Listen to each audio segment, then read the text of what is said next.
Thanks for watching, folks. Had a great interview here with Andreas Calli, all the way from Denmark.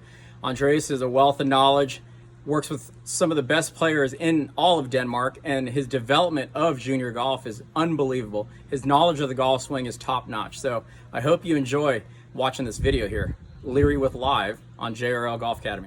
Hey, would you talk about your college experience a little bit? I mean, yeah, people are probably trying to figure out, like, I thought this guy was going to have an accent. yeah. Well, my whole deal, right, was that I was going to play the Ryder Cup in 2014. Okay. Realized that in '97 at the Ryder Cup at Valderrama, when Thomas Bjorn was like the first Dane to play in the Ryder Cup, I was like, I want to do this. Yeah. I just got enamored with the game and I was all in. I had my cousin, who was basically like my older brother. We lived in the same house. He won a national championship at Florida Southern in Division II. I'd go visit him in Lakeland, Florida. Just enjoyed the hell out of it, and was just dead sure that on my path I was going to play college golf. That's at the time, that's what all the best Danish players would do. And what I would do then, like, so the deal became, I thought, we don't have scholarships in Denmark. University's free. It's just paid by the government, right? It's through our taxes. So it's not something you save up for. So whenever, like, I got offered some scholarships, I thought if you were on a scholarship, everything was paid. And then it turns out there was percentages. So, like, last minute, I thought I was going to go to Florida Southern, couldn't afford it. A friend of mine advised me to go to McLennan Community College in Waco, Texas. Ended up there having the time of my life. Played for the best coach still I've ever met in my entire life. His name was Vince Clark. He's in the Golf Coaches Hall of Fame now. He's just an amazing dude. Visited him here actually in January. Oh, wow. Played 2 years there, and I was All-American there. And then I went on to the University of North Texas. I should have gone somewhere else. I had some pretty good offers at like Louisville and Colorado State. Wow. But I went to North Texas because of a girl who's not the girl I'm married with and I have kids now, right? Kids, learn that, okay? Yeah. And I actually ended up playing for a coach who was having a hard time. I think I wasn't playing my best, and I had a terrible time with my 2 years in Division I, like an awful experience, if I'm being honest. Why?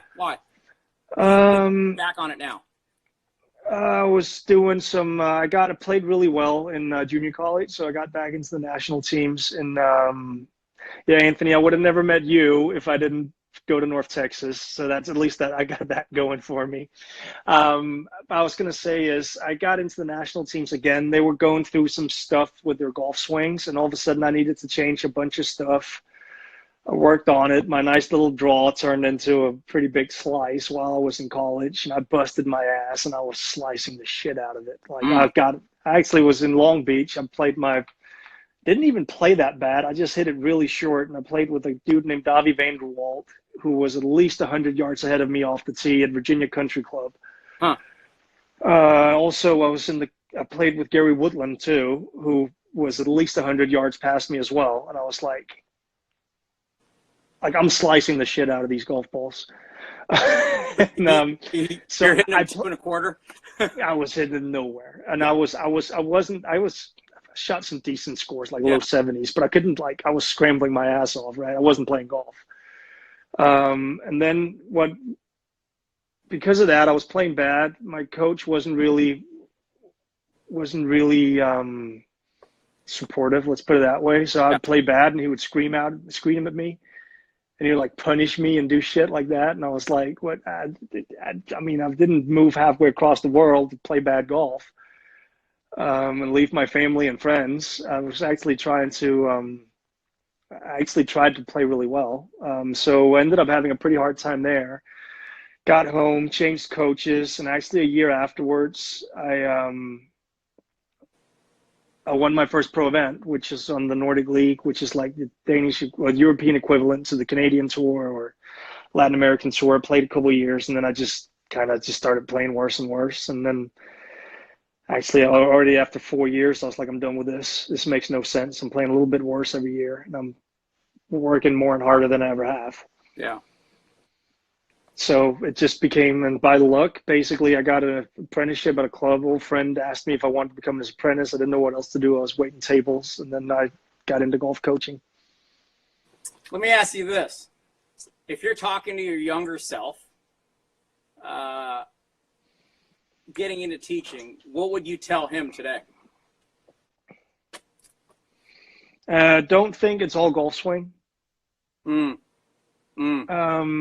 though, like, I still think that it's given me some sort of stuff in the backpack of like how a swing can look and how it can work, because I think it's important. Tools. Yeah, I think it's actually important that my understanding of the swing is fairly thorough. Yeah.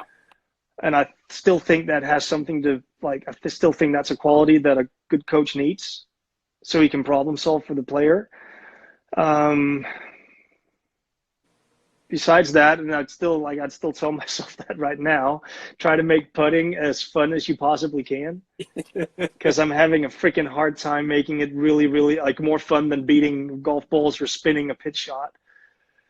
And I'm still trying to figure that out, like how to make putting more fun so players will want to spend more hours putting without it being like a pain in the ass. That's where you would get really rich, dude. I know you were talking about earlier about something you'd be really rich if you could. Yeah. Really rich if you could get people to buy into putting, man. Yeah, right. Like my friend John Graham, who I think he's one of the smartest putting guys in the world. Like he'd say, like, there's nothing sexy about putting, which there isn't. There isn't. You can't spin the ball. You can't make it do anything. You can just kind of roll it, right? Yeah. I mean, and I wish that. That's about it. Yeah, but it's not. You can't really make it do stuff. You know what I mean? Yeah. Can't make the ball curve. No, exactly, right? You can't make it spin. You can't make it. You can just kind of roll it, which just makes it not very interesting. Right, because really, when you think about it, the best thing about like the best putters, all they can do is roll it down some sort of intended line on it. They can just hit a putt straight. That's it. A great putt is dead straight. No, nothing. Yeah, and I think there's a guy who says right here that rolling it in the cup is very sexy.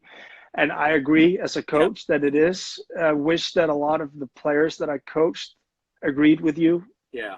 But it's more like, okay, I'm going to start doing, like, before they start a practice session, okay, I'm going to start over here with my putting and get it out of the way so I can get to the good stuff, which is hitting balls and hitting lop shots and pitch shots and all these other fun stuff.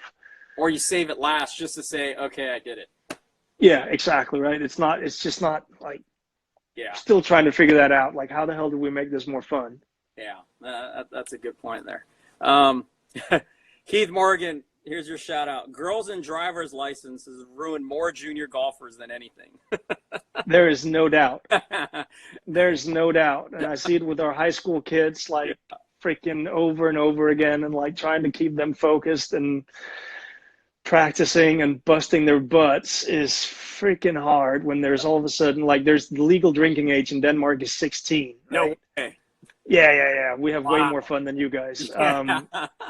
But like that's like first year of high school, right? So all of a sudden you get like start getting drunk and you start meeting girls, and it just becomes like, shit, how the hell do I make them think that 30 hours of golf a week is fun? Yeah, right. That's a tough one there. See, whatever, if you see anything there you want to answer, go ahead. I'm just kind of scrolling through these. These are great questions, guys. There's one here, best from Riley Michaels, best power accumulator number 2 drill. Power accumulator number 2 drill is being asked. What do you got for that? Ooh, for increasing it? Show some people what power accumulator number 2 is. So the second accumulator is basically the angle between the shaft and your lead arm, right? Oh, sorry. Let's see if I can get it over here, right here. So this angle, right? I think what would be the best drill for that? I would say, first of all, I would look at the grip. I would check where the club's placed in the hand. If it's sitting in the palm section, that means that it's going to be limited how much you can actually radially deviate your wrist. That's a great point. I would say, what? That's a great point where you brought up right there about, how you hold it. I'd also be careful, right? Because there's a really, really fine line between radial deviation, which is basically you just pointing your thumb upwards, And then going into extension of your wrist, which really actually, if anything, it increases the range of motion of how much you can radially deviate. Makes which is not sometimes opens what? a little too much. Yeah, I would say so. I would say it seems like all over the freaking Instagram and social media now, all of a sudden, an extended wrist is like the freaking death move number one.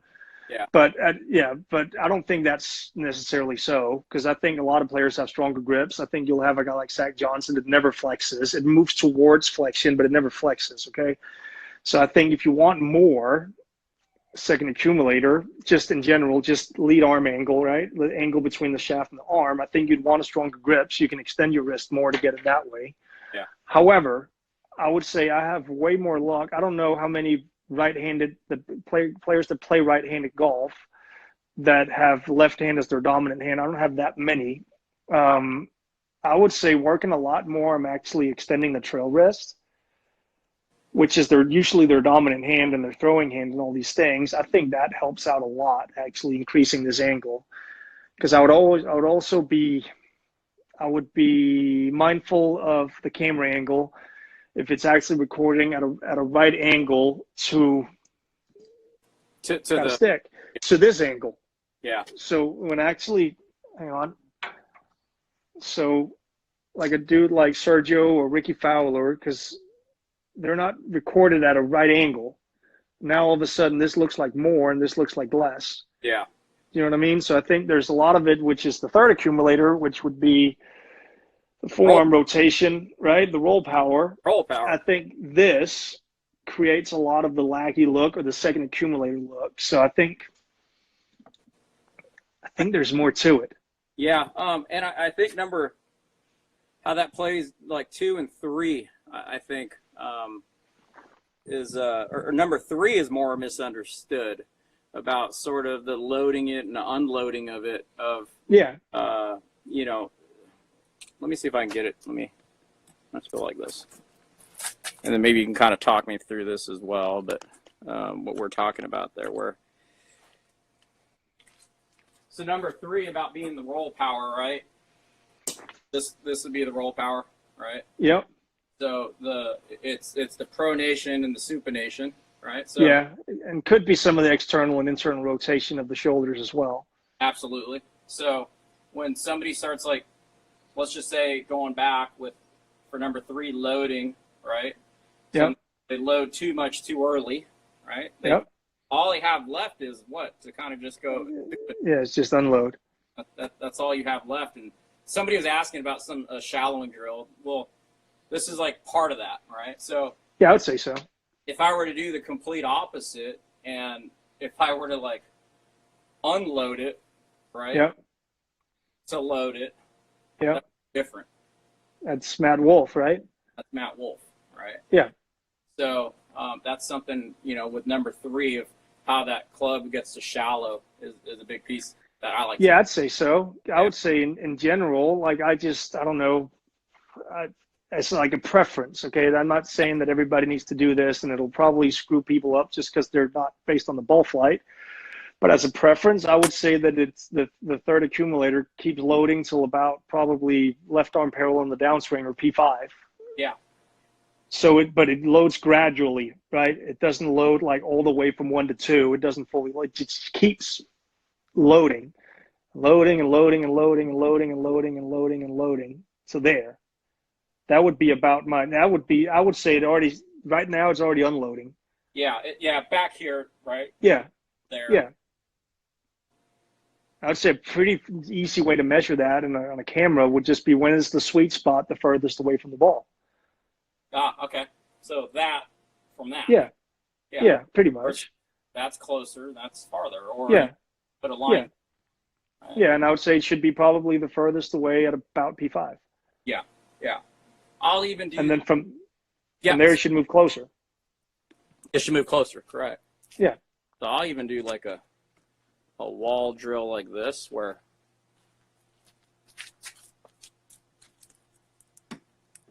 Yep. Right. So. And I've done that with August, one of the boys I help. That's his drill. That's what he does. That's his deal. Yeah, that's how he practices it, and that's how he gets his feel for it. Yeah, yeah. There's a million ways to do it, and I'm sure Andreas has shown and stuff like that. So, good question there. Let's see what else we got. Andreas, a lot of players you coach swing in the same way. Can you explain why? See, I think the attention's in the detail. I'd say none of them swing it the same way. Exactly. I would say that depends how you look at it, right? Yeah, I'd say that depends on how you look at it. Yeah. You don't see a lot of movement of the center of the shoulders. You probably won't see it. I would say you probably don't see them change their inclination a whole lot from down the line. I'd probably say you don't see that. But I would say a lot of them, depending on arm lengths and leg lengths and torso lengths and all these things, they're swinging on different angles. I would say if you look and if you actually start looking close, like you see a lot of freaking funky grips in some of the boys and girls that I coach. Like you'll see them be like almost, one will grip it almost like Jordan Spieth. Yeah. And you'll have some players that have like almost the exact opposites, like a spider grip. And you will have it's not called the spider grip, it's called the butterfly grip. Sorry. Is that where one's weak and one's strong? Yeah, exactly, right? A strong left and a weak right. And you'll see, I'd say you'd see, if you start looking and you actually have like some sort of system in place and where to look, I'd say you'd see a lot of different things. I do. Yeah. The only thing that I see is they all got speed, Yeah. And some of it is because we're Vikings. We hit it far. We're big and strong. All right. Yeah. It's in our DNA, but I'd say some of the other things is we prioritize it. That's true. I would also, as we prioritize it, they're in an environment where a lot of players hit it really far. And also it's freaking fun. It's fun to go on a track, man, and see how fast you can go. Who the hell doesn't like that? Right. So yes, they usually have quite a bit of speed. That would be what I see as most similar is speed. But if, like you said, if you're looking particular, but again, that's because I'm in it all the time. Like if you watch them, like if I have, let's just say I have a group practice of 18 kids coming in a Tuesday evening, right? 6 of them will be with me for an hour at a time. You would see, you might see 3 out of 18 kids work on the same pieces in a golf swing, but you would more than likely see at least 14 different things that are being worked on. So it's not like they're getting the same golf lesson. It's not like they're really not. Different parts where they're at in the system. You know what I mean? Yeah, I think so, and what they need. Some of them, when they're starting out, you're just teaching them how to, kind of tuck their butt and straighten out their arms, right? Yeah, I was about to say, yeah. Yeah, so it depends where you're at in the system. It depends, at least there's a system that you teach that what's too much and too little, right? I was going to say that's the most important thing is the balancing act. I think everybody's gotten golf lessons where, because this was me, like this is basically me, right? I used to hit a pretty big draw when I was an All-American in college. Or in junior college, so it's not really like really All-American. But I would hit a pretty big draw. Got into the national team. I started working on getting the club more in front, having a little bit more cup in my left wrist. And actually, for a while, I started playing better, okay? Because that big draw turned into a small draw, which turned into a straight ball. Yeah. Which all of a sudden turns into a fade, which turns into a push fade, which turns into a slice. It was good. However, exactly, right? So there's a balancing act. When it's something too much, everybody's have these lessons where they work on something, and all of a sudden they start hitting the ball great, and all of a sudden they cross this line where all of a sudden they're overdoing stuff, right? Yeah. I think that's the most important thing is when is something too much or when is something not enough. Yeah, absolutely. Absolutely there. Let's see what else here. Nick Schwegner, did you meet Dana Dahlquist in Long Beach? I know Dana personally. About you? I did not know who the hell Dana Dahlquist was when I was playing golf in college. I played college golf at North Texas. I went to Virginia Country Club, which is the home course of what's his name? What's the name of the dude who teaches Patrick Cantley? Jamie Mulligan. Jamie Mulligan. Didn't know who the hell Jamie Mulligan was. I lived just in the northern part of Dallas, all right? I was right by John Sinclair, Randy Smith, Dr. Kwan's freaking 3D lab, all these things. I didn't get a single golf lesson. I was close to Hank Haney, all these guys. I could give two shits about golf instruction, right? And I had a coach at home. I was loyal to him. I didn't need anybody else's help, even though I was in the bad. Yeah. I didn't know anything about golf instruction. It's after I came home, became an apprentice, I started looking up stuff, and I was like, holy shit, like Dallas is a hot spot for good coaching. Yeah. And I should probably have asked around. And you never took advantage of it. I didn't know. Honestly, I didn't care. I had a coach, and I thought he knew what he was doing. I think, when collegiate players, I'm talking already elite players that either professionals or that college player, when you're really competing, and I realized this long after, when I was competing and playing professionally, I had no idea who teachers were other than the teacher I was with, just like what Andreas said. You're just like, it got me here, and I'm just going to keep doing whatever I'm going to do. I think today with like social media, I think it's a detriment to some players, you know what I mean? Because they just see way too much. And I know you and we didn't have social media when we were playing, it was just, you just knew your guy. That was it, man. Yep. And I think to be honest, I had a couple of guys through the years like come up to me, or coaches who would go like, I didn't know if they were poaching or if they were just showing interest, but they would ask me about stuff, and I would, in a really nice way, I would basically just flip them off and tell them, dude, like, I don't need help. I know what I'm doing. Or my coach knows what I'm doing. I don't need help. Yeah, I'm good. And I don't know if it wasn't a BS filter, because I didn't know if they knew what they were doing at all, but I just knew that I'd pick the coach. That was the guy I paid to help me with my game, and I picked him. Yeah. That's really how it is. I mean, or was, and today it's sometimes based on internet likes and stuff like that, but it is so. Right? It is what it is. Right? I would never, this is just me, okay? I would never try and coach a player who didn't ask me for help. Yeah.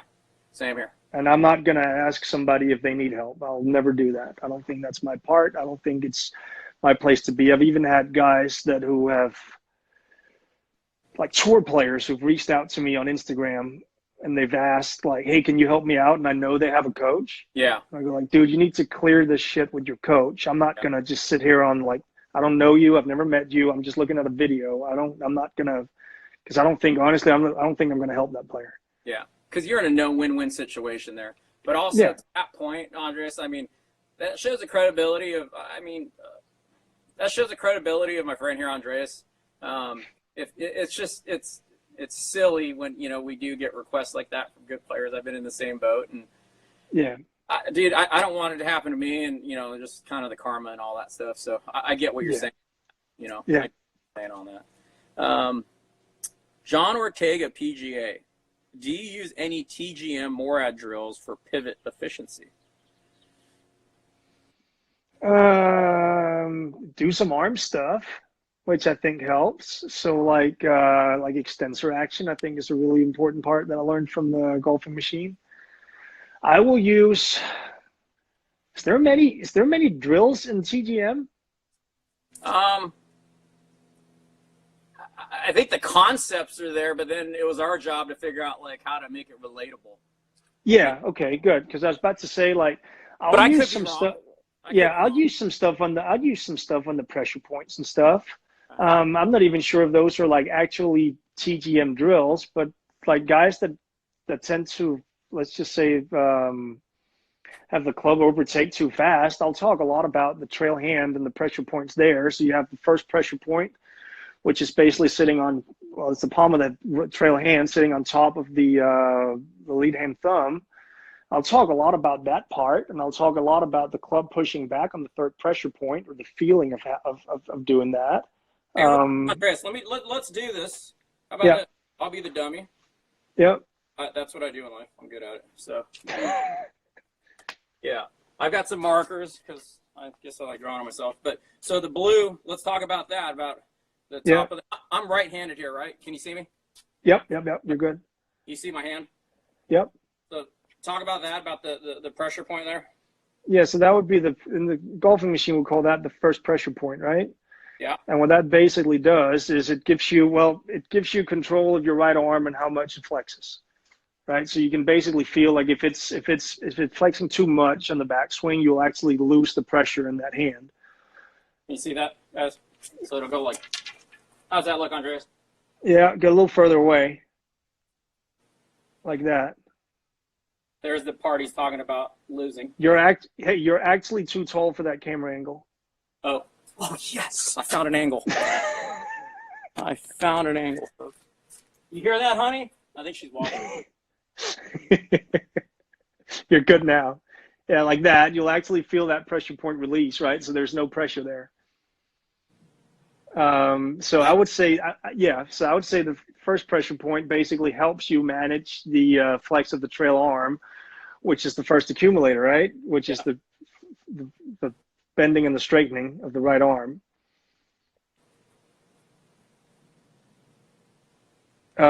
So I'd say I'd use that. I would say I don't remember using the second, to be honest. Yeah, I don't either. The third I'll use, and I'll definitely use it as of where the of how the, like, should you be pushing with your third pressure point, or should the club be pushing back, or should they, like, at certain point, should the club be moving into that pressure point, and then at some point you need to push back? I see most players, they almost, like, you'll see Vijay Singh, he completely loses the first pressure point and just has the third on, and so does Couples, right? Yeah. Which is perfectly fine, because they basically have this overtaking that actually help them hit their fade. But with some of the players, I'll have. There's the number 3. Yep. That would be number 3, right? And you'd have that sitting just like, as an ideal, you'd have that sit completely on the back side of the club, or on the aft side of the shaft, I think it says in the yellow book. And I'll use that. I'll use, like John asked, like, do you use like acquired stroke and basic stroke motion? Yes, we do practice that way. Practice a lot of, I don't call it that, but we use a lot of, like, P3 to P9 drills. I think that's a really good way of how to build up a stroke. I think, you know what? I think that freaking book gets a really bad rap. I think it's really, really good. Yeah. And I think, I'm not going to say it's bulletproof. I'm not going to say it's 100% right. I'm not going to say anything is, really, if I'm being honest. I think there's a lot of really good stuff in there. It might just be, again, how my brain works, that there's, like, I need some sort of structure. And I thought it was a really good way to get some structure. Yeah. Speaking of structure, with the alpha machine, the extensor action. I like doing different drills with that. Like, I'll a lot of times put somebody in just have them wear a sweater. They pull their arm out so that just the sleeve's hanging down. And job is just basically, so imagine if this was. You can hold on to your thumb. Just make like a loose arm. Yeah. Make the left arm really loose. Yeah. So I'm trying to, like, pull my thumb out. There's the extensor. And as I go back, I'm just kind of constantly pulling on that thumb. Yep. So something like that. You should get some sort of sense in your trail tricep that it's actually starting to hurt a little bit by the end of it. Yeah. So I think what also people will start understanding is, like, that this motion or this extensor action, is the right arm is what actually keeps the structure of the arms and keeps the left straight. It's not. No doubt. When you see these guys, nice structure at the top, and the left arm looks like that, it's not them going like this. It's not. No. Actually the right hand, number 1 pressure point, pushing against that. Okay.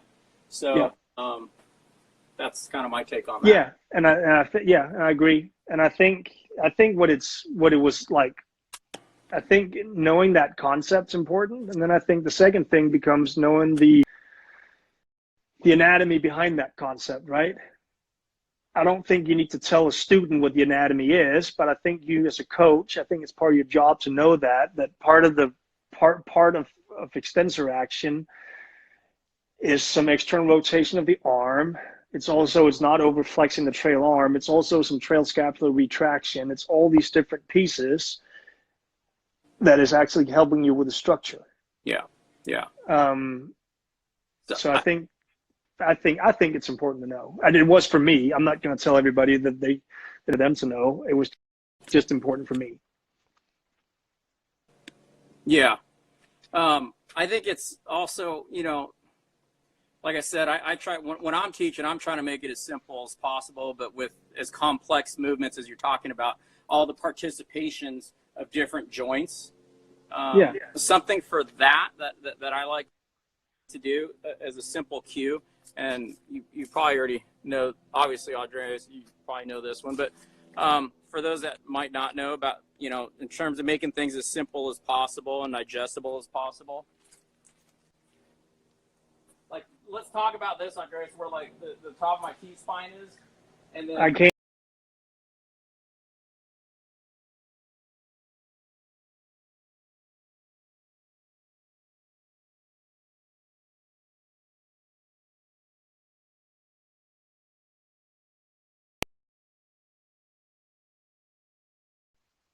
got that? There you go. Yeah, there you go. I think you need to put the camera up a little bit.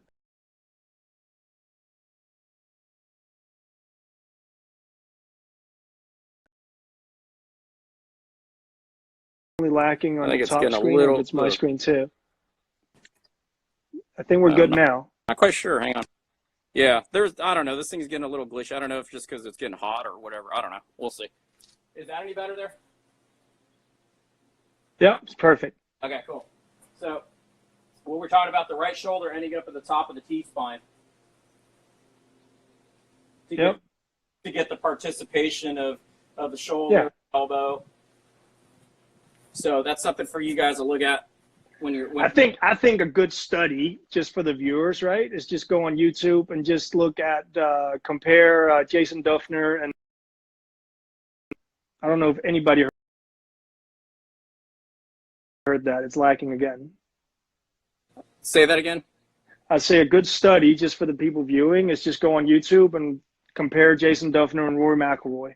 Yeah. I'd say that you'll almost find, like on tour, you'd find the trail arm spectrum of how much a trail shoulder blade can retract on the backswing and how much it cannot. So like a Duffner would be like this. Yeah, pretty much. There's nothing. And then McIlroy is like. McIlroy looks like he's like a quarterback throwing a football. Yeah. So this would be Duffner. Yeah. Yeah. That's a really good one. That's a good one. How do you improve your right hip turn? Any workouts, and do you strengthen your right knee on your backswing? Just for workouts. I bought these things when I was in America called Rotex by a dude named Joe Lacasse. I think they are great for hip mobility. What is that called? Rotex Motion. It's these plates you have on the ground. They're freaking good. There's also some for the shoulders. It's basically for internal hip rotation. It's for a lot of stuff. But the main parts is like external shoulder rotation and internal hip rotation. I think those things are freaking good. Okay. Good to know. I'm going to write that down. Yeah. I think they're like, they're good. Okay. So that would be just like as exercises, right? Like the question was to increase your hip turn and have a strong trail knee. I don't know if those things go together. If the strong trail knee, what that means, like if you're going to keep that trail knee in flexion completely and not, if you're going to do like Ernie Els or Jason Day or somebody like that, like you better have some freaking internal hip rotation that is off the tracks. Yeah, because let's just talk about it then. The reason Andreas would be talking about this is because you'd be overloading a joint that is only made to flex and extend. Yeah, it's not supposed to twist. Yeah. No. And you have the hip, however, which can like really turn. How is it McHadden says it? What is it with the hips? The hips are a ball socket joint. They're 4 times slicker than ice on ice. Yes. Not that I've ever listened to him, you know what I mean? I think he's like, that's like, I need to go see him. That's my idol right there. Okay, so just to repay you, because you did this and you're just the man, I have him coming on tomorrow. Do you really? Yes, I have your guy on tomorrow. Yeah. Oh, I'm watching. Greg McCann is on live with Leary. I called him up the other day. He doesn't do Instagram. I said, Greg, can you just do this? And he's like, yeah, I'll do it. So he's awesome. You're like me. You're going to be fanboy tomorrow. I'm fanboy today and every day. But I think there might be still like a clip on YouTube of Greg McHatton going through my golf swing on his little software program with the little bubbles. Yeah. Oh, that's rad. I think it might be. I don't know if Ralph pulled it down from the Golf and Golf blog, but like right when I started getting into the golfing machine, like I was Greg McHatton. It still is. Like that's my idol. He's maybe we'll do a Zoom thing. I'll get him on there or something like that. I'm lucky. I live. Well, we used to teach at the same golf course. How about this, Andreas? I taught at the same course that Greg McCann didn't even know who he was. Are you serious? Yeah. I started teaching right after I stopped playing, right? And like, we know what we know, right? And he was teaching there for years, and I was a fool around him probably, But I became, after he left, I was like, holy crap, dude, that was like the Yoda right there with me, and I didn't even do anything. But now I see him, I talk to him a lot and stuff like that. And he's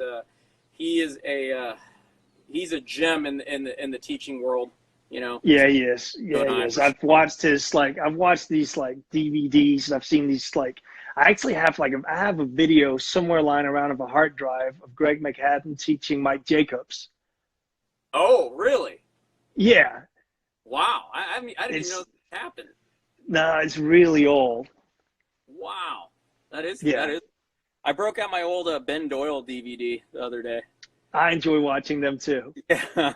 There's like an art to these guys teaching, which I can't wait for me to be old enough to speak that way. He's more like a Riddler, right? Like he'll always to me, and I'm like, dude, just give me the answer. Yeah, but when I mean when I'm like at age 37, like I'm not gonna speak like a freaking like a boomer. Old, Sorry, I said it, boomer. Yeah, exactly. I was about to say like a grandfather. I'm just not. I'm not old enough yet. It's gonna sound weird. Robbie Bay, he did ask, on the backswing, do you work on straightening the right knee? How do you improve the right hip turn in the backswing? Straighten the right knee, backswing, your hip will turn a little better. Changing the knee flex certainly helps, right? Yeah. Flaring the feet out helps as well. Like John just said, the knee joint is made to flex and extend. It's not supposed to twist. If you're going to do that, you're going to need to have like great hip mobility. I'm not sure why you would do that. So I would say those two things becomes really important. Yeah, I would say that would be the first two things, really. Ask them what their intent is too sometimes. Like what you're saying, right? Like, why do you think keeping your right knee is advantageous to trying to create more speed? I always ask that also, hey, why? Because a lot of times you find this, I try to ask more and more questions now to the student of like, why do you think you're supposed to do that, right? And then you tell them and they're like, oh, well, I don't have to do that anymore then, right? They're like, yeah, no doubt. Yeah. I speaking as a guy who spent, 10 years trying to keep that freaking trail leg deadlocked and even turning the trail foot in so I could get more coil. And kept losing club speed and kept slicing the ball more. Like it's rare that I would recommend somebody do that. Of course, there's rates, right? Yeah. And they can overextend their trail leg too much too fast. You can hyperextend. Yeah, you can do that too, and it can keep extending all the way to doing the downswing. Yeah. And you shouldn't do that. Yep. But I mean, yeah, there's always, again, that's the balancing act. There's too much and there's not enough. Yeah. I have this problem, right palm coming off the club at the top, the swing. What stretch exercise would you recommend? I'd say that's would be a really good one to start with, right? Yeah. Almost try, for some people it becomes because they're flexing their trail hand towards them, right? Yeah. So just trying to actually point that palm away from you on the backswing should really, really help as well. I totally stole this one off of James Hong. I'm going to try to do this so that I'm turning camera, but this is going to look right-handed. So if I took a selfie, I got the screen looking at me, right? My phone. So he would go back and he'd say, hey, like, I tell my students, hey, don't take any selfies because that wrist is now working right incorrectly. So I always want the screen facing away. Yeah, I like it. Right, and then coming down, keeping the screen facing away, coming down as well. Yeah. I never want this thing to like take a selfie, dude. You want to hear something? When I played my worst, yeah, my very, very worst, I actually tried to keep that thing pointing towards me throughout the entire swing. You trying to hit flop shots with 5 irons? Well, I had a freaking guy who I thought was really smart who told me that, right? He got me this the Greg Norman secret. Do you remember that swing I game? know one of those. Yeah, he told me to buy one of those and then bend the metal thing so it pointed that way instead. Tell Brandel Chambly that was wrong, okay? Just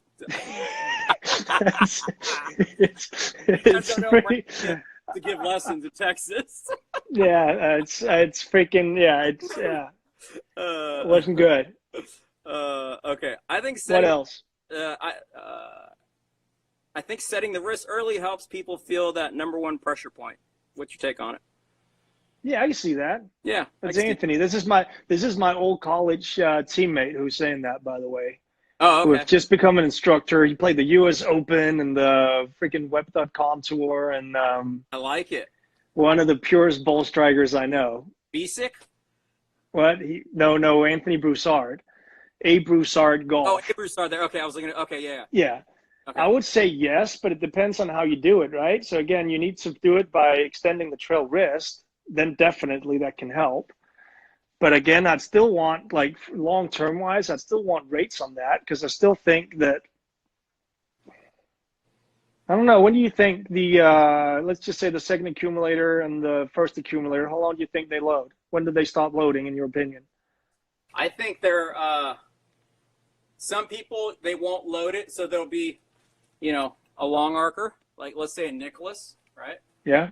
Right. So I don't think really loading much. There probably is, if we, and I'm total bootleg, and I'm not going to even come close to pretending that I know the forces and torques and all that stuff. I'm not going to go there, but there's got to be some sort of torque to get, to hold the thing in space, right? Yeah. So I think there is some participation, but if I was just going to say, like, I'm giving a lesson to a student, I'm just trying to get the point across, I'd say some people load it early, but, I think you were asking about, like, when do you think it starts and stops loading? When do you think it stops? When do you think it starts to unload? Let me just say, I think it's loading here, it's loading here, it's loading here, it's loading here, it's loading here. Yeah. Right? And then I think maybe somewhere around here it's not doing anything, and then it's unloading. So okay. Yeah, I don't think it's ever, like, I'm not a big guy like exactly holding on to things forever. No, I agree. Like, things got to, even though, like, we'll see an impact where it's like, I'll go left-handed like this, but that thing's moving into tension there. Yeah. And I agree. I don't think you're holding on to anything. I think it's either moving one direction or the other. Yeah, it's either cocking or uncocking. Exactly. Yeah, that's why I try to keep it as simple as possible and just get, kind of all that stuff out of there. Show's a great dude. Monavian have them. So good. What's going on, Red Goat? We got Brady Riggs on here. Oh, cool. Hey, Brady. Thanks for this. Be safe, Andreas. You have a very solid stable of up-and-coming men and even more females. We see. So any predictions when they transition to the tour? Ooh. No.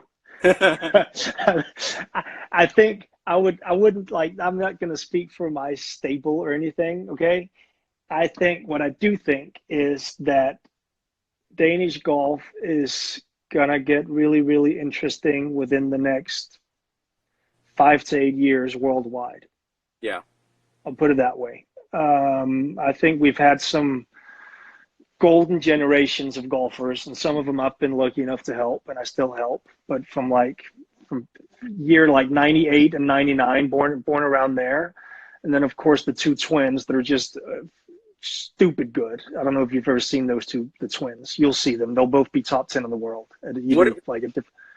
Names? Nikolai and Rasmus Højgaard. They're stupid good. Okay. Stupid. Like, without a doubt, the two best junior golfers in the world. And I don't care. They were freaking awesome. Now one of them already won on the European tour in like his third start. The other one What? lost. The other one last year finished second to Sergio at the KLM Open. Like they're 18 years old, right? However, there's a bunch of kids who has played. They've won European championships. They have now some of them are in college. Some of them turned pro. There's going to be like a boatload coming out. I think 5 to 8 years, there's going to be quite a few. Really? And the only reason why some of them will come out later is because they're in college now. But it's been like, there was like these couple of generations that were just stupid good. Really? Yeah. Those were all these kids kind of went through when you guys were there coaching and stuff like that. And so you get to watch these kids as they kind of progress. Yeah. I've helped some of them out since they were like 10, 11 years old. Wow. That's pretty rad to have expert coaching like that from around the globe and seeing what you're doing is I mean, it's fun to watch some of them from when they were like tiny and now they're like, I don't know, like a foot taller than me.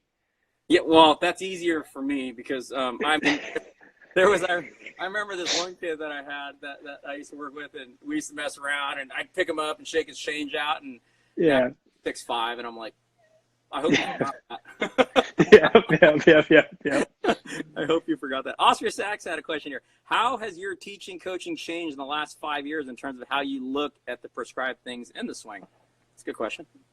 That is a good question. And maybe it has. It has. Yeah, it has. I think I've started to become more conscious about the arms and the adduction and the adduction and abduction of the arms. Like, when does the hands actually move across the center line of the body? Yeah. I think at one point I didn't think about that. And I think for a long time, just getting the entrance and the exit to match up, no matter how, I didn't care. But what I ended up finding out was that some kids would just kind of get the exit low by just basically moving their trail arm down and just across their chest and not by turning. I think that has definitely changed. I feel like I've always been systematic. I've always tried to be systematic in what I prescribe, but I'm also trying to be systematic in how I teach. So if I need something to, like, I'll explain to the player what I think needs to change and where something needs to be. And then I'll try to usually, like, now I'm like in my head, I'm trying to be more systematic about that. So I'll tell the player, just like, make this go there.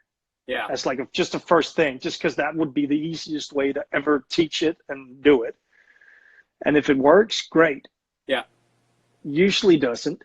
Yeah. But if it works, great. And then we'll move on and I'll go, okay, it didn't work. Now we're going to be more precise. Now I'm going to put something in the way.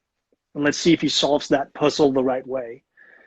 And if he doesn't solve it the right way, all right, okay, shit. Like, he doesn't even know where to be. Maybe I need to explain what is actually going on in the body. For some of them, that gives them a better understanding. Go, oh, okay, so it's this arm that needs to do this. Or, oh, it's my chest that needs to turn. It's not my actual shoulder that needs to retract. Okay, I get that. Okay, good. Let's do that, right?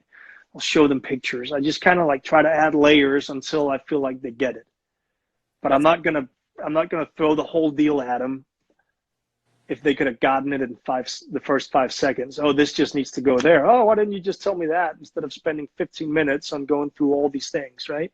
Yeah, I hear you on that, and that's why I teach. I try to teach like that, like what you're talking about. Like, here, dude, here's a cell phone. Like, no cell phones, right? Like, get the point. Yeah. And I think I forgot where I read that. It might have been in like Outliers or the Talent Code or something like that. But like, vivid imagery is like what you want to try and get to every time. So like a cell phone, don't take a selfie. Yeah. Point the camera away from you. Like, how much more vivid can the image get? It's perfect. That's interesting you say that. Like, I had Bobby Laskin on yesterday, and he was talking about basically like God dang it, who was it? Somebody chime in here yesterday that was watching, and he basically a picture book back in, this is like, late 70s or something like that, or like just using the picture book, like Al Geiberger's old thingamajig, and like you said about just the visual, right? Like, hey, and I think some of that too makes my job easier. There's a lot of pretty nice looking swings at our academy.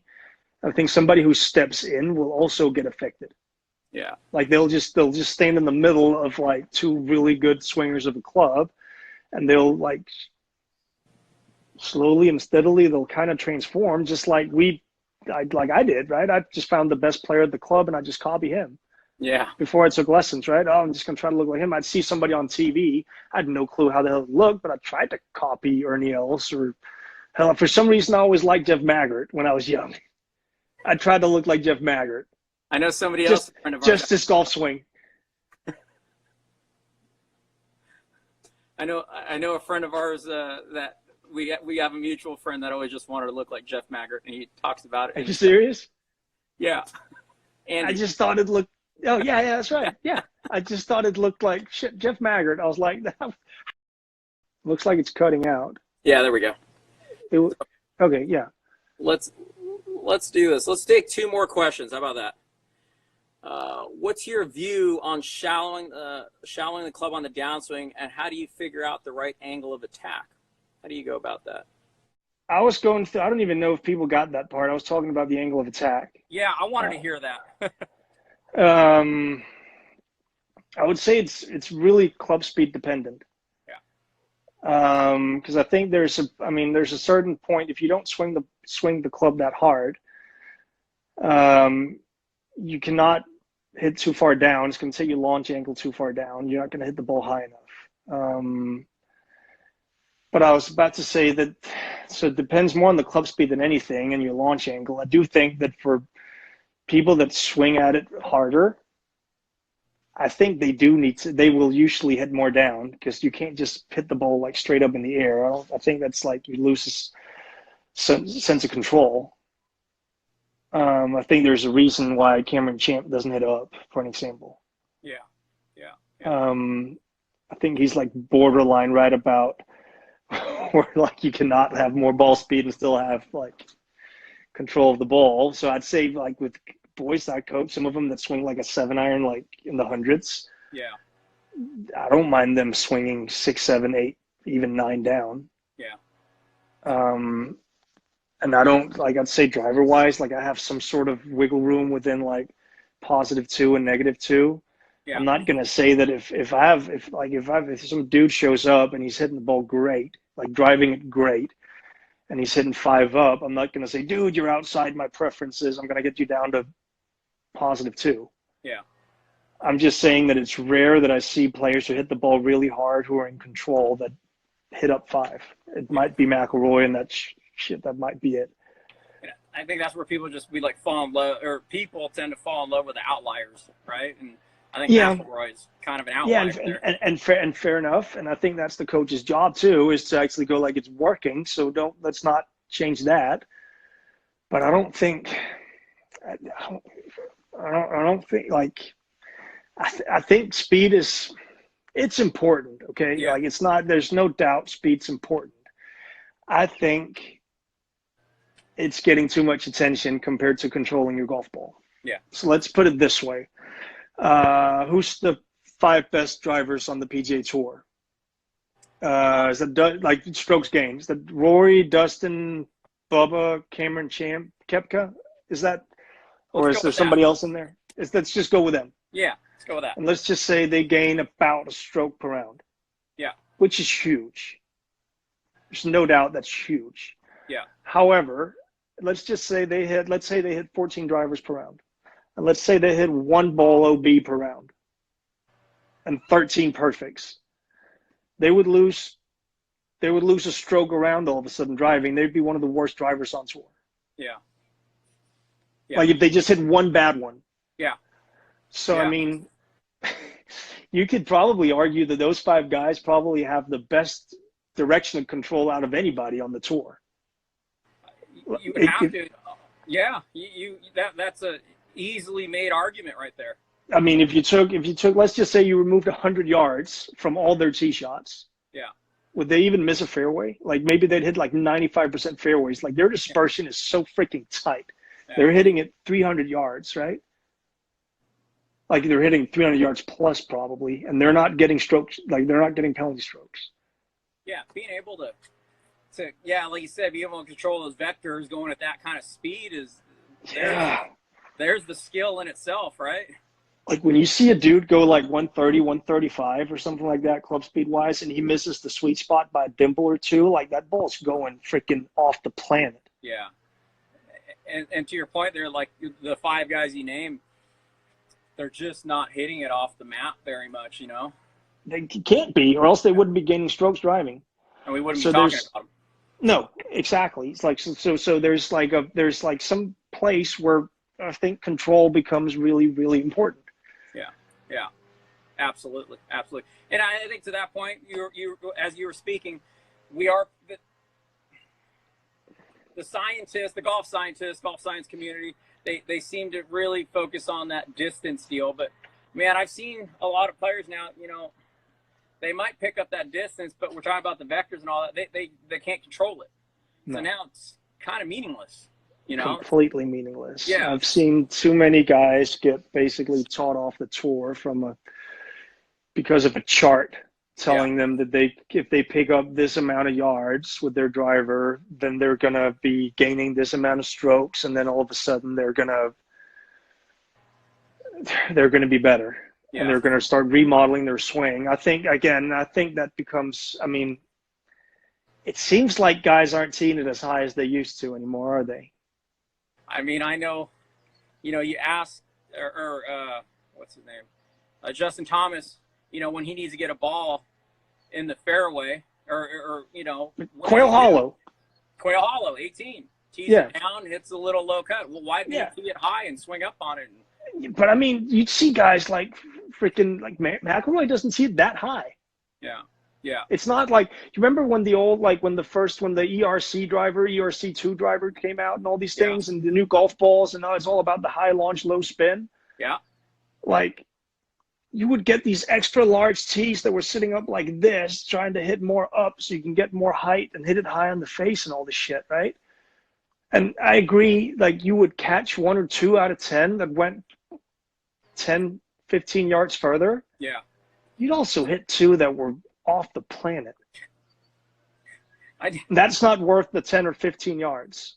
It's interesting you say that. A friend of mine that played on the Corn Ferry Tour, historically, like one of the straightest hitters.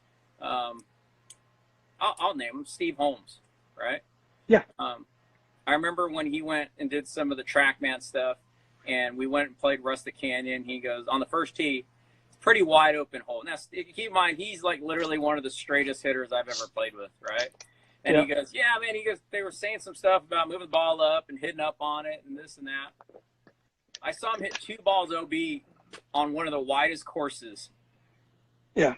And I've never seen him hit it OB, you know what I mean? And it was kind of funny because he's like, yeah, I guess I could ditch that real quick. I mean, yeah, but it's just an easy sell. Yeah. Hey, if you just tee it higher, move the ball up, yada, yada, yada, close your stance. Yeah. Going to move the swing direction further right. You're going to hit more up, blah, blah, blah, higher launch, less spin. Yeah. Sounds simple. And it is. And well, sometimes, like then they hit a good one, you go, see? Yeah. But, I mean, you're also not paying attention to the factor that the lower the spin loft is, the more the spin axis is going to tilt. Yeah. So all of a sudden you start hitting these snap hooks and snap slices. Like I've seen snap. You remember like again with the clubs that had the crazy COR with the trampoline effect and all that stuff. Like you could snap slice a ball every now and then. Yeah. And like how the hell did that thing go? Like it was supposed to, like it's like a duck hook to the right. Yeah. And like, that's not control either. Yeah. So I think there's something. I'm not going to say everybody needs to hit low. I'm not going to say anybody needs to hit down. I'm not going to say that. I'm just trying to say that it's tending in a direction where it's like whatever shot, like you hit one good one out of 10. That's not what golf is. Yeah. It might be what long driving is. Yeah. That's not golf. If you're looking at a long drive, have at it. That's definitely it there. That's where to go. But in terms of if you're trying to pay a mortgage and put some kids through school, there's no chance. If you can't hit balls OB and become a millionaire. Yeah, absolutely. Kevin Quinn Golf, how do you talk to your players about failure? Don't fail. No. Well, again, I mean, how do we talk about it? Well, it's kind of built in golf, right? I mean, you're going to fail more than you're going to succeed because it's just, there's one winner every tournament. So it becomes like a natural part of it is actually figuring out, like, learning from failure. We talk a lot about learning opportunities. Again, through my PGA training, I was basically brainwashed with Mindset by Carol Dweck. I still use it to this day. It's about having a growth mindset, right? And it's basically just about challenging yourself. So it's about failure. It's always about where's the learning opportunity in failing. There's like this old quote, right? With I never lose, I either win or I learn. I think it's very simple, but I think it has a lot of merit to it. Because, I mean, that's how golf is. It doesn't matter. Like, you're going to fail a lot. Yeah. And if you don't want to fail, you shouldn't probably be competing in golf, because the way it works is that you'll play junior tournament golf or under 18 or whatever. And as soon as you become really good at that, you're just going to move up a level until the under 21s or whatever. And you're going to get your ass kicked again. And if you start dominating there, you're just going to start playing internationally, and then you're going to get your ass kicked. And then you're probably going to go to college in America. And if you start ruling college golf in America, then you're probably going to turn pro, and then you're going to get your ass kicked again. And then you're going to get your ass, like, you're not, like, it's going to be, and then you're going to turn pro when you become a millionaire, and you're going to get top 200 in the world or something like that. You're still going to you're still going to get your ass kicked. Then you're going to play majors, and you're going to get into the top 50, and then you got to get into the top 10, and you got to get, like, it's a boatload of ass kicking. So you better learn from, yeah, exactly. Yeah. So you better learn from every single failure, and you better try to, at least, and not take it personal, or at least take it personal that I'm not the dude who loses. I'm the guy who actually does difficult things, and I learn and I improve from them, and I seek out difficult things. That's part of my personality. It's not that I'm a winner or I'm a loser. Does that make sense? Yeah, you're inquisitive, right? Yeah. You understand that when you lose, that's not the end of the game, right? The game's continuing to go on. No, it's built to you. Like, you're gonna lose it all. Like golf, you got to be the freaking sport where the most people lose. Yeah, I like to tell my juniors, especially, is like, say I'm working with a 10-year-old, right, and they have aspirations. Let's just say you're going to play the game till you're, let's just say 75. Yeah. And I just tell them, I go, there's a lot of holes to be played between now and that 75. You know what I mean? Just as a big picture, right? Don't trip out on what's happened in this tournament or that tournament. You've got a lot more holes to go. So and again, when you win, like, I don't know, how long does that feeling last? You win a golf tournament, you get a trophy. What's that? Until the next day, maybe? Yeah. Then you're back on the freaking grind. I remember an old pro telling me that he never felt like the wins filled the void of the losses. No, and losing hurts, and it should hurt, and it should suck, and it should piss you off, but it should also motivate you. Yeah. Get back up and go do it again. Yeah, I think, to be honest, like, most really good golfers, they're kind of psycho, right? Man. Yeah, it's just sadistic. Like, they can just enjoy the freaking pain, right? And the constant grind. Great? I just missed the cut 6 weeks ago. Exactly right. Yeah, exactly right. Yeah. So, hey, Andreas, I hope you had a good time on this. It was fun, man. I'd ask you if you'd do this again in the future. Yeah. I greatly appreciate it. I think this is the beauty about, I think this is sort of, this story, we're telling a story, and we're actually a story in history of how, we're doing this. We were forced out of why? Because of coronavirus. And this is kind of telling you the time. If we look at this, 10, 20 years from now, why'd they do that? Well, because we had no other option. Yeah. I mean, for me, I'm a pretty, like you, I'm a pretty busy guy. I work a lot. I love talking golf. I don't get time to do it very often. I think now is actually a really cool time to do it. I enjoy listening to, I try to, like, when I have time, I try to log into these things every day. I enjoyed the ending of the one with, I've seen the ending of the last 3 you've done, and I enjoyed all of them. Yeah. I try to get in on it. I enjoy golf. I think it's fun listen to other people's perspective and see why other guys are success, like have success. Well, I can't do this obviously without you guys and these people coming in from around the globe now. Like I said, tomorrow we've got Greg McCatton. So I'm watching that one. Don't put it on too late in California because I'd be asleep. I'm trying to do it around. I think we're doing it around the same time frame that we did. Yeah. So we're gonna do that with Greg McCadden, and we've got a bunch of people on Leary live with Leary this week. Some guys that are pretty prominent in the teaching industry, and I thank all you guys for coming on. And whatever you guys want, you guys can DM me if you guys there's questions that you want to get. I know we had a ton of questions. I apologize that we didn't get to all of them, but tune in. The rest, I'm going to keep running with this thing as long as we can. I just do it because it's fun, and I hope you guys are enjoying the ride. But again, Andreas, thank you so much for your time. And let everybody know your Instagram handle, just in case somebody doesn't know you. It's Andreas Cali Golf. That's it. Like, feel free to just send a DM or whatever. If you have questions that I didn't get to, I'll try to answer them accordingly. I got some kids that are at home. I'm trying to be their school teacher, so I need to spend some time with that. Also need to spend some time with my wife, but I'll get to it. All right. Thanks for doing this, John. No, thank you, Andreas. If you guys want to catch this, you guys, we'll have it on in a few days on JRL Golf Academy on YouTube. Hopefully you guys can subscribe and take a look at it. All right. See you guys. Awesome. Take it easy. Thanks for watching, everybody, the JRL Golf Academy. Please make sure to link and comment down below. Make sure you subscribe and turn on that little bell for notifications. And we look forward to seeing you on the next JRL Golf Academy.